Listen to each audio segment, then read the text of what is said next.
رو دا بابری مسجد په ځای باندې منبر جوړ شو او په دغه ورځو کې تاسو په دې اخبار کې وکتلي د مودي د کابینې ښځه وزیره دا سعودي عرب ته لاړه او د سعودي شیخانو بدبختو دا مسجد نبوي ته بوتله او خپل ویډیو تصویرونه هغې جوړ کړه چې زه لومړی ښځه یم په تاریخ کې چې مسجد نبوي ته رالم. دا به تاسو کتلي چې په سعودي عرب کې تېر ورځې کې لومړی شرابخانه جوړه شوه. دا به تاسو کتلي چې څو میاشتې مخکې متحده عرب امارات د ټول نه لوی منبر جوړ کړ، بوتان یې پکې کېښودل او د ګنګا جم نه اوبه یې ولم وړلې.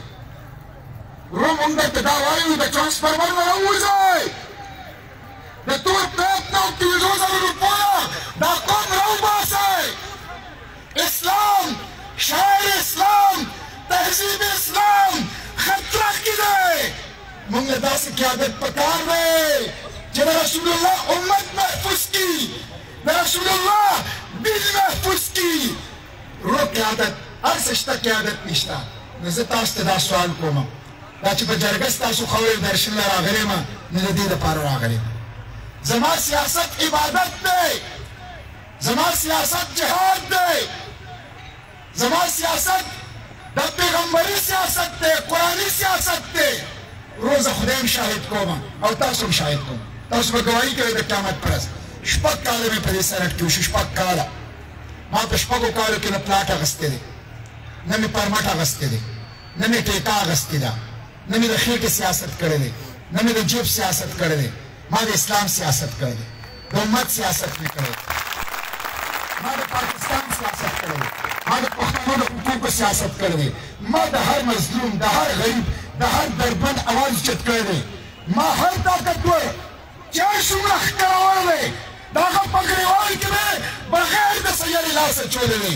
زموږ نه به څه پاتې شي، زموږ نه به څه پاتې شي. راست اوسه او په لویه لار کې ملاست اوسه. زه خلکو ته وایم موږ مرګ د ترخ په جیب کې نه، د سینه په جیب کې ځان سره ګرځو، موږ له چا نه یېرېږو نه. نو امت ته چې کوم مشکل راپېښ دی، دا مشکل یو ریولوشنري لیډرشپ، یو انقلابي، یو غیرتمند، یو بهادر، یو جرأتمند قیادت هغې حل کولی شي، هغه ترازو سره دی. دې پاکستان ته تاسو وګورئ، دا زه یعنې امت مسله وه عافیه. زه لاړم امریکې ته، زه په لومړي ځل امریکې ته لاړم. امریکا کې زما رشته دار نشته، امریکا کې زما کاروبار نشته، امریکې ته زه سیل نه نم تللی. زه امریکې ته لاړم چې د امریکې په جیل په تورو تیارو کې د رسول الله د امت یوه لور ناسته ده، د قرآن حافظه ده عافیه، د هغې خور فوزیه مې ځان سره بوتله چې هغه ورسره ملاقات وکړي، هغې له حوصله ورکړم، د هغې د رهایۍ کوشش وکړم. ورو ما ډاکټر عافیه سره ملاقات وکړ. ډاکټر عافیه په دې مخ کې یو نور دی، یو نور ما ته یې سورې مریم وویل، ما ته یې وویل چې ما خپل حفظ یاد ساتلی دی، یاد مې ساتلی دی خپل حفظ. سورې مریم یې راته وویل واذکر فی الکتاب مریم اذ انتبذت من اهلها مکانا شرقیا. دا یې راته وویل او ما ویل ځان سره دعا وړې وه، ما ویل ځان سره دعا وړې وه چې زه به دې ته یو قرآني دعا ښیم چې د یونس علیه السلام دعا ده، لا اله الا انت سبحانك اني كنت من الظالمين. مې دا یو کم 100 ځله وایه او په 30 ځله وایه فاستجبنا له ونجیناه من العم وکذلک ننجي المؤمنین. دا د یونس علیه السلام دعا وه چې هغه د مۍ په خېټه کې په تیاره کې و، په دې دعا الله راویسته. نو ما ورته د امریکې د جیل په تیاره کې چې ته یې دا دعا وایه، الله به یې د دې نه وباسي. نو چې دا دعا ورته ما وښوله نو زما د خولې نه یې واغسته. ما ته مشتاق وایي دا زه وایم، او چې دا زه ووایم نو ما ته یو سکون میلاو شي، سکون. خو بیا راته مشتاق وایي یونس علیه السلام خو د مۍ د خېټې نه راوتی و، نو زه خو د جیل نه راونه وتم. ما ورته ویل خور حوصله لره، د قرآن تلاوت کوه. او ما ته وایي چې د جیل په تیاره کې زما سهاره د الله کتاب او د هغې تلاوت دی. تاسو ته پته ده د هغې هغه اصل ته څه وایي؟ هغې ته وایي هول. هول دا برطانیه کې، دا په امریکا کې یو ټرم دی، هول په انګریزۍ کې سوي ته وایي. یعنې دومره تنګه کوټه ده چې په هغې کې ورته یو سویټ کړی دی کته په دې فرش کې، هم په هغې کې هغه د هغې کموډ دی. شپه او ورځ 24 ګنټې به په هغې کې ناست دی او په هغې کې هغه هول تنګ ولدي ذهن. ما ته ویل چې د جیل په دې تیارو کې زما سهاره د الله کتاب دی، او ما ته ویل چې زه دا دعا وایم خو زه خو راونه وتم د جیل نه. ما ورته ویل کور ورسره مه بیره، نن زه تا ته مخامخ ناست یم، 20 کاله پس نن ستا وکیل تاته ناست دی، نن ستا خور تاته ناسته ده. دا د دې خبرې ثبوت دی چې ستا دعاګانې قبلېږي. الله به تعالی سبیل پیدا کوي. ته بېګناه یې، ته غیرت یې، ته به انشاءالله د امریکې د دې جیل نه راوځې. ورور دې ټولو پارټو حکومتونه کړي او حکومت نه مخکې الیکشن کمپین کې به تله او د عافیې مور او بچو سره به یې سلا کوله چې عافیه بېګناه ده، بې قصوره ده. حکومت کې راشو، څه ورځې کې به یې راولو.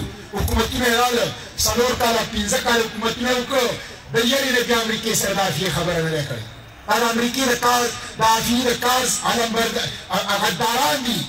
دا د عافیې مقصد او مشن د رعایې سره بې وفا دي. ورو دا به انشاءالله عافیه ازادوي. زه په خدای قسم خورم چې انشاءالله عافیه به ازادوو. زه په مارچ کې بیا روان یم د الیکشن نه پس امریکې ته. کاروبار له نیم روان امریکې ته. مارچ کې سیل امریکې ته نیم روان. بیا ډاکټر عافیه سره ملاقات ته روان یم. تر هغې پورې به کوشش کوم د پیغمبر دا مظلومه چې انشاءالله پاکستان ته دې راوستئ. دا زموږ سیاست دی. हम तुम्हारे साथ हैं। हम तुम्हारे साथ हैं। زه خلکو ته یم سیاست پیغمبري پیشه ده. دا ډېر سنجیده معامله ده. په دې ډېر غور کوئ. امت حالاتو ته ګورئ، پاکستان حالاتو ته ګورئ، خپلې ذهني ته ګورئ، قیادت ته ګورئ. د هغې نه پس فیصله کوئ. د خلکو کردار ته ګورئ، د پاټو کردار ته ګورئ، د هغې تاریخ ته ګورئ. دا د پاکستان نه څه جوړ کړه؟ 3 کاله وشو. 3 کاله خو ډېر لوی عمر دی. لویه تجربه پکې د خلکو وشي، ډېر خلک پکې ښکاره شي. په دې 3 کالو کې جرنیلانو حکومت کړی دی. جرنیلانو پاکستان تباه کړی دی. په دې 3 کالو کې سیاسیانو حکومت کړی دی. 3 کاله پس نن د پاکستان دا حل دی چې هر پاکستاني 2.5 لکه قرضدار دی. 63,000 ارب روپۍ قرضه د پاکستان باندې. دا قرضه چېرته لاړه؟ ما سره سکول نشته، هسپتال نشته، سړک نشته، د سترګو اوبه نشته، امن نشته، انصاف نشته، د ځوان دپاره بې روزګار نشته او 2.5 لکه روپۍ قرضدار. دا ګراني تاسو وګورئ چې چیني، اوړه، غوړي، وریجې، دالونه، پټرول، ډیزل، ګیس، بجلي، دوایانې دا ټول پاکستانیان استعمالي. د دې په قیمتونو کې مسلسل اضافه ده. دا ګراني عذاب دی، عذاب. ما یو ځل د کونډې بل راواغست په اسلام آباد کې د 2,000 روپو بجلي خرڅ کړې وه. 7,500 روپۍ 19,000 روپۍ ورپسې بل راغی. 11 قسمه ټیکسونه وو پکې. ټیکسونه مې ورته وشمارل. ټیکس نمبر 1، ټیکس نمبر 2، ټیکس نمبر 3. دا ویډیو ټول په دې سوشل میډیا اوس موجوده ده. ما ورته دا 11 قسمه ټیکسونه دي. کونډې له به زکات ورکړې، یتیم له به زکات ورکړې. چې په چا زکات کېږي زکات. زما حکومت د هغه هم 11 قسمه ټیکسه د بجلۍ په بل کې لري. دا د ظلم نظام دی. دا ټیکسونه نه دي. 1 لیټر پټرول کې 100 روپۍ ټیکس. دا د غریبو خلکو نه پاکستانیانو نه علي. دا غونډه ټیکس دی، غونډه.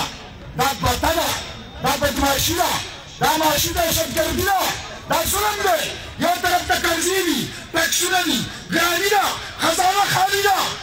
دا څنګه خزانه ده؟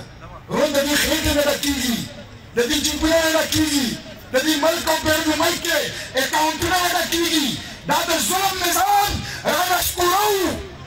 د دې د بجلۍ بلونه مو خلاصوو، د دې ګاڼۍ نه مو خلاصوو، د دې غونډه ټکس نه مو خلاصوو، د حکومت د دې بټۍ نه مو خلاصوو. موږ ستاسو خبره کوو، ستاسو د بچو خبره کوو، ستاسو د مستقبل خبره کوو، ستاسو د حقوقو خبره کوو. دا زما د خېټې جنګ نه دی، د جیب جنګ نه دی، د پلاټ او پرمټ او ټیکې جنګ نه دی. دا د کام جنګ دی، د کام.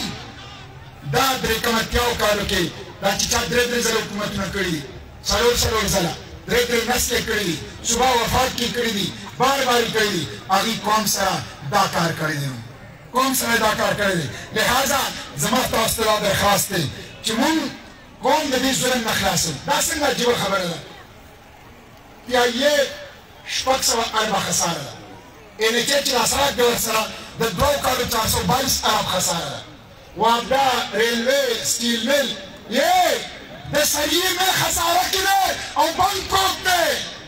د ایشیا د ټولو نه لوی د وسپنې مل دا بند پروت دی، خساره کې دی. 2,500 اربه روپۍ خساره. 2,500 اربه. زما د پاکستان غریب ته دا پته نشته چې ارب څه او 2.5 اربه ورو دا خلک چې سیاست ته راووتل هغه وخت کې بیا اساسي شورا دي 3 ځله حکومتونه وکړه اوس شورا دي او د قوم ادارې تباه کړي پیايي ریلوے سټیمل واټه سویګس سټیمل دا څه تباه کړ چې که دا خلک مسلطي قام به خساره کړي پاکستان به خساره کړي پاکستان به خسارې نه راوباسو او دا انقلابي قیادت پورته ورکړو انشاءالله دا الیکشن د دغې لپاره دی دا سیاست د دغې لپاره دی او زه دا خبره هم کوم دا زموږ په دې ما خو دلته په دې خیبر پښتونخوا کې د خیبر پښتونخوا د حقوقو لپاره په پارلیمنټ کې ټول نه زیات طاقتور اواز اوچت کړی دا تاسو وګورئ مارن بلوچ هغه ورځ راغی هلکان چې لکې وړې وړې په زرګونو کیلومیټره سفر یې وکړ missing person جبري ګمشدګي enforced disappearance 15 کاله 10 کاله 15 کاله تا خلک یې کړی د مرګ د ژوند پته نه لګي په ځای د دې چې تا هغه مسایل کې په هغې تشدد وکړو دا منظور پښتون یې ګرفتار کړی منظور پښتون څه وایي دا ریحان زیب شهید شه پولیټیکل لیډر سیاسي لیډر زه د سیاسي لیډر او د سیاسي کارکون قدر کوم چې هغه نظریاتي ورکړي ټیکهدار نه باپاري نه سوداګر نه نظریاتي ورکړ چې د هرې پارټۍ دی دا قابل احترام دی دا قیمتي اثاثه ده زه په ریحان زیب باندې خفه یم د هغه د پلار درد زمونه نشي لیدلی کېدی موږ دا خبره کوو چې د پښتنو په ځمکه یې 22 کاله وینه توی کړه بس کا د ډالرو دا جنګ بس کا زما د سرونو دا سودا دا بس کا تا بارو لګاو تا سره فوج دی تا سره اف سی دی تا سره پولیس دی تا سره انټیلیجنس دی تا سره سیول ایڈمنسټریشن دی ټارګټ کلر چېرته دي ما ته وښې 3,000 ارب روپۍ د دې غریب قوم نه تالي چې زه به دې له سکیورټي ورکوم فوج پولیس اف سی انټیلیجنس 3,000 ارب روپۍ چې ته زما 3,000 ارب روپۍ الې او زما پولیټیکل ورک الله تحفظ نه ورکړې نو زه به د ګریوان کې لاس اچوم زه به درنه تپوس کوم زه به درنه جواب حلم منظور پښتون دا خبره کوله دا خبره زه کوم د خیبر پښتونخوا په اوبو زما حق په معدنیاتو زما حق په ځنګلاتو زما حق د بیشې په مرافه زما حق د ګیس په رایټۍ زما حق دا ان اف سی کې زما حصه دا د پښتون دا زما دستور ماته راکوي ته وایې دا غدار دی ته وایې دا دهشتګرد دی د غدارۍ دا ټاپې باندې کې غدار پرویز مشرف و غدار جنرال نیازي و پولیټیکل ورکر غدار نه وي هغه د خپلې خاورې هغه د خپلو حقوقو خبره کوي لہذا د منظور پښتون گرفتاری ظلم د ظلم رهایی کوي رهایی کوي دا تاسو ووټ سره لبې کوئ ووټ سره لبې کوئ چې پولیټیکل لیډرشپ باندې روم زه په دې وجه عمران خان سره هم همدردي لرم او زه تاسو ته دا ووایم چې په پارلیمنټ کې ټول نه طاقتور اواز د هغه د سینیټرانو نه ما موجود کړی د هغې وجه دا ده چې ما په کوم 4 کاله د هغه مخالفت کړی چې هغه په حکومت کې خو په دلیل مې کړو د پالیسو مې کړو په ثبوت مې کړو خو د هغې مطلب دا نه چې هغه سره یې ظلم کېږي نو زه وایم چې دا زما سیاسي مخالف دی نو پرېږده نه مظلوم چا څوک دی زه ورسره ولاړ یم ظالم چا څوک دی د هغه به خلاف یم او ظالم چا څومره طاقتور دی خلاف یې یم ما یو ځل تقریر وکړ دا جنرال باجوه ایکسټنشن میلاوېده نو دا ټول یو ځای دا پی ډي ایم او پی ټي آی دا ټول یو ځای وی جنرال باجوه د 3 کال لپاره آرمي چیف ایکسټنشن ورکړ وروڼو یو زه خلاف وم یو زما ورته نه رانه باجوه ټیک سړی نه دی او دا ایکسټنشن غلطه خبره ده دا پولیټیکل سیز دی زه یو خلاف وم باجوه ته مکې هم راکړې باجوه دا لچونه هم راکړله خو یو ترازواله ورته ولاړو یو ترازواله ورته ولاړو نن زما خبره وخت صحیح ثابته کړله نن ټول د باجوه نه جمع کوي نن ټول د باجوه نه فریاد کوي نن ټول باجوه پسې دي دا باجوه د ریټایرمنټ نه پس تللی او دوبۍ کې زوی سره په ټیپټ په اشاره ولاړو نو د هغې اخبار کې تصویر راغی چې باجوه او زوی یې ټیپټ اشاره سره ده نو په هغې ولاړ دی نو ما هغه تصویر راواغسته او پارلیمنټ کې اوچت کړو ما ورته وی د دوبۍ د ټیپټ اشاره د پاکستان د قانون نه زیاته مضبوطه ده چې جنرال باجوه یې نشي ماتولی دا پی ټی آی دا سینټران ما راغله او زه کوم لاو ته کولم ما ته مشتاق صاحب زړه دراله نن یخ که ما ورته ویل جرأت وکړې نرتوب وکړې ما هم زه یخ کې زه پکې نشته ورو دا جرأتمن قیادت ده داسې کرنسي نه ده ایجاد شوی چې ترازو والا پرې والي داسې پرشر او دباو نه ده ایجاد شوی چې موږ پرې خوف زده کړي نشي کولی انشاءالله ورو دا موږ سره سینټر دی سینټر سیف الله ابړو د پی ټی آی سینټر دی په بیټ باندې راغلی دی ډېر لوی عزت ورته پارټۍ ورکړی د لاکاڼي دی پارټۍ ورته حکم وکړ چې ته د بلاول خلاف الیکشن وکړه هغه کاغذونه جوړ کړل کمپین شروع کړه یو څو ورځې مخکې هغه بلاول سره ملاقات وکړ او کاغذونه واپس راواغسته او د بلاول اتحاد یې وکړ پارټۍ ورته شوکاز جاري کړ ورسې وباسي ورو چې یو سړی په بیټ راغلي پارټۍ ولې دومره عزت ورکړي او هغه پرشر برداشت نه کړي دباو برداشت نه کړي لالچ برداشت نه کړي او د پارټۍ بېعزتي وکړي او د پارټۍ خلاف لاړ شي نو دا په باطنګا او په چینک او په ګړیال او په کټ کې راغلي په دې وجه تاسو ته وایم د اسمبلونو باپار مه جوړوئ مالیات یې مه جوړوئ چې خلک د پیازو او ټماټرو د ګډو پیزو په شان بیا بولۍ لګوي دا به تباهي د جمهوریت دپاره د پاکستان دپاره د خیبر پښتونخوا دپاره په دې وجه وروڼه ترازو د پرشر مقابله کوي ترازو د لالچ مقابله کوي ترازو د قوم نمایندګي کوي نو دا مې درته درخواست دی چې آزاد امیدوارانو نه په هېڅ صورت ووټ ورنه کړئ کنې د پاکستان سیاست به تباه شي د پاکستان پارلیمنټ به تباه شي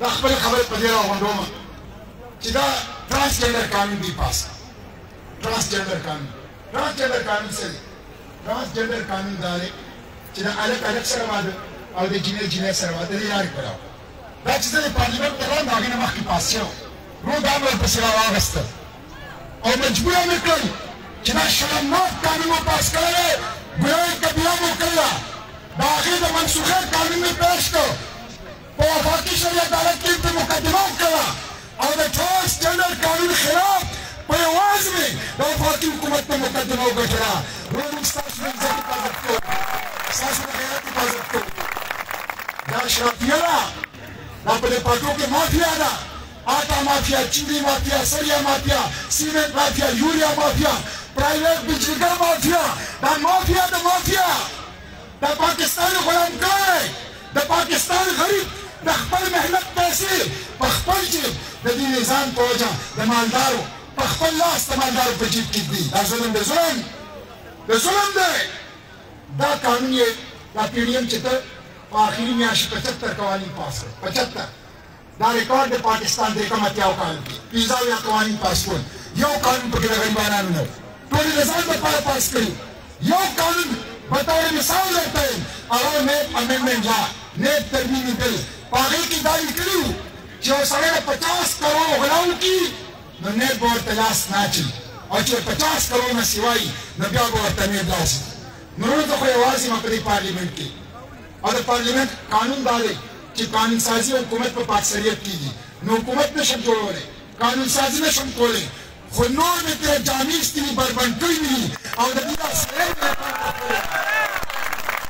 نو ظالمان دي ظالمان د ځان دپاره قوانین جوړوي د تعلیم دپاره صحت دپاره بجلی دپاره ارزانۍ دپاره ځوان ته د نوکرۍ دپاره د هغې دپاره ورسره څه نشته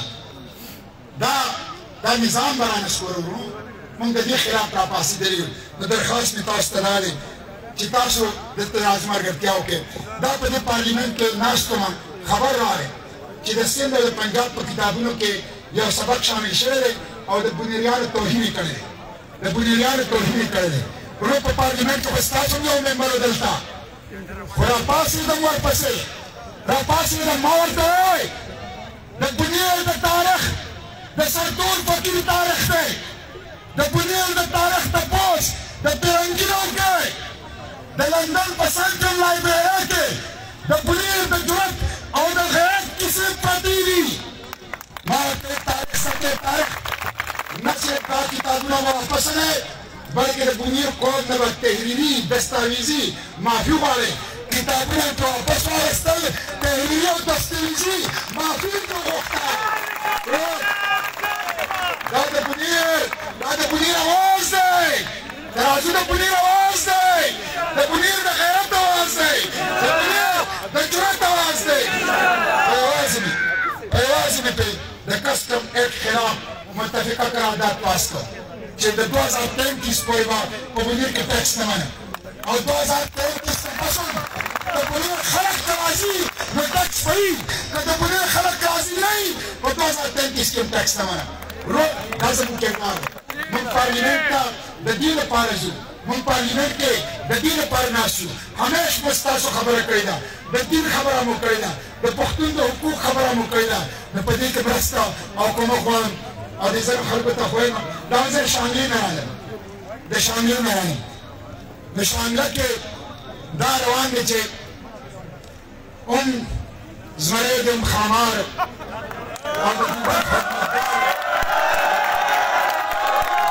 او د دیوبند خدمتګار او د اسلام سپاسالار او مولانا میر مقام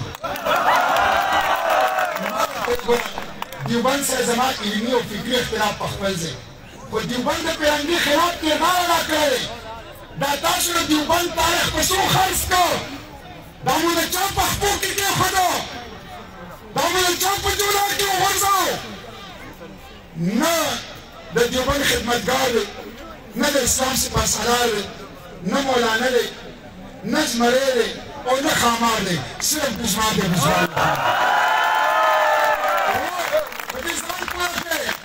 زه په دې پارلیمنټ کې ناست یم او ما دا قرارداد پاس کړی دا قرارداد چې کوم ځای کې په سکولونو او کالج یونیورسټو کې سرکاري خط و کتابت کې د پیغمبر صلی الله علیه وسلم دین مبارک راځي وایسره خاتم النبیین لیکل کېږي موږ د ختم نبوت سپایان یو دا د ختم نبوت سپایان دي روز قرآن پاک سوځېده په ناروې او سویټزرلینډ کې دا د ترازو نماینده و چې قرارداد یې پاس کړ چې څوک قرآن پاک سوځوي زناور دي دهشتګر دي انټرنیشنل ټیررسټ دي په دې باندې بین الاقوامي قانون سازي وشي موږ د حرمت قرآن پاسبانان یو دا د پیغمبر په شان کې چې ګستاخي کېده په فرض کې کارتونان جوړېدل متفقه قرارداد د هغه ظالمانو خلاف د پیغمبر د ناموس د حفاظت لپاره دا ترازو پاس کړی دی موږ د ناموس رسالت علمبردار یو سپایان یو پاسبانان یو نو ایرو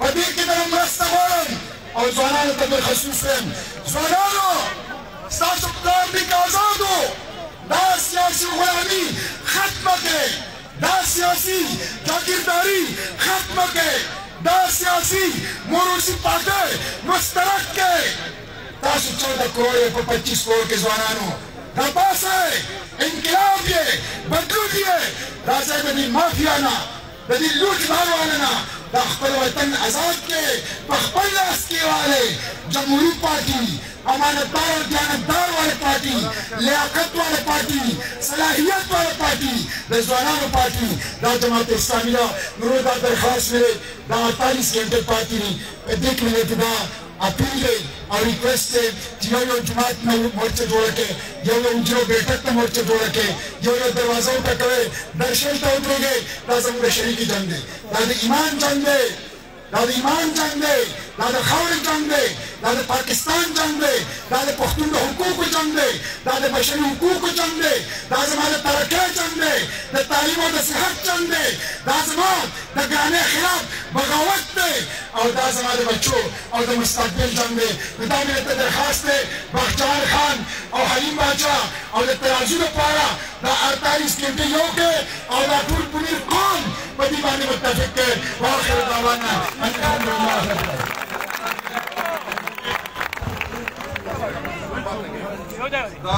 ځوانان په جماعت اسلامي کې شمولیت کوي مشتاق صاحب ورته روپۍ په سره انشاءالله